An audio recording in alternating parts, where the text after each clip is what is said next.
তো হ্যালো বন্ধুরা, দেখো এখানে কি লেখা আছে, if paper is written as OZODQ, how pencil can be written in that code. তো আগে কি দেখো, আমি পেপারটা সবার আগে লিখে নেবো। পি ABCD অনুযায়ী যদি আমি কাউন্ট করি, পি কত নম্বরে হচ্ছে হচ্ছে কত 16 নাম্বার, এ আমরা জানি 1 নাম্বার, পি আবার পেয়ে গেলাম 16 নাম্বার, ই হচ্ছে 5 নাম্বার, আবার আর হচ্ছে কত 18 নাম্বার।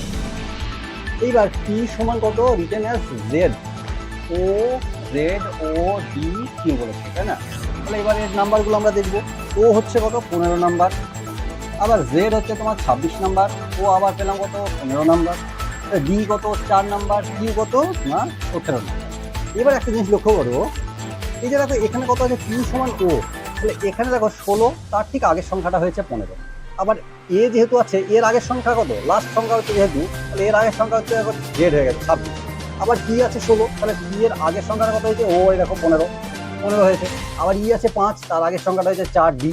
আবার এখানে আছে কত 18 আগের সংখ্যায় দেখো হয়েছে 17।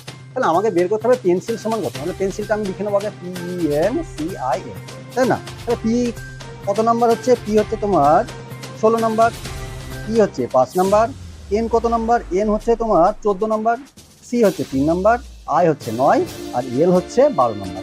এবার সবার থেকে এক করে বাদ দিয়ে দাও 1, এটা হবে কত, তাহলে পি এর আগের সংখ্যাটা হচ্ছে ও, আবার ই এর আগের সংখ্যা কত, আগের সংখ্যাটা হচ্ছে আগের লেটারটা বা বর্ণটা ডি, তাহলে এন এর আগের বর্ণ কে এম, তাই না?